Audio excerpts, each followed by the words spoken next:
मैं जब भी पेपर देने जाती हूँ ना तो कोई ना कोई मुझसे ऐसे इंट्रैक्शन कर लेता है जैसे मुझे ना यही लगता है कि मैं क्यों ही पेपर देने आई हूँ। पढ़ती लिखती हूँ नहीं मैं कुछ। एग्जाम की सुबह कोई आता है ना मेरे पास बात करने, मेरे अलग ही नाक चढ़ा होता है, उसे पहले ही दिखा देती हूँ मैं कि ऐसी शक्ल बन रखी है, कोई सा आ मत जाना मुँह फोड़ दूँगी। भाई साहब आधे घंटे तक तो मेरे को होश ही नहीं रहता। कोई भी मुझसे कुछ भी पूछता है ना मैं है ये भी कौन सा एग्जाम है, रूम नंबर कौन सा है मेरा, कुछ भी नहीं याद रहता है हैंकर मुझे। भाई मेरी क्लास का एक लौंडा आता है, यूँ कहता है और राधिका जी पेपर तो होता रहेगा, आप तो पढ़ाकू हो।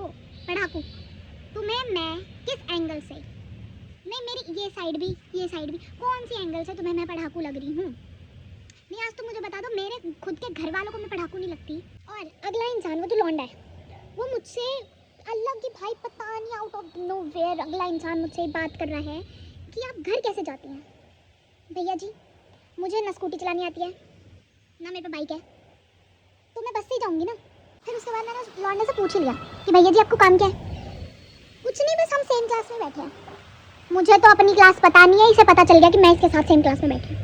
फिर अगर ये बंदा ये सोच रहा है कि चलिए मेरी क्लास में बैठा है और ये मुझसे एग्जाम पूछ लेगा, तो भाई आपकी गलत सोच है। मुझे खुद कुछ नहीं आता तो आप मुझसे क्या पूछ लोगे। मैं ना वो वाली बच्ची हूँ जो रोल नंबर की जगह ना फोन नंबर लिख कर आ जाती है। भाई एक तो इतना बड़ा नंबर दे रखा होता है, इन्हें ये भी शर्म नहीं आती बच्चा याद कैसे करेगा।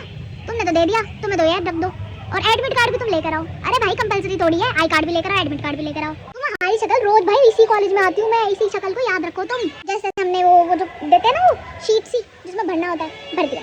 फिर वही लौंडा राधिका दी फिर जो मेरे मन में कुछ ऐसा चल रहा था मैं कुछ कह नहीं सकती थी उससे, पर मैंने जो उसे साइड लुक दी।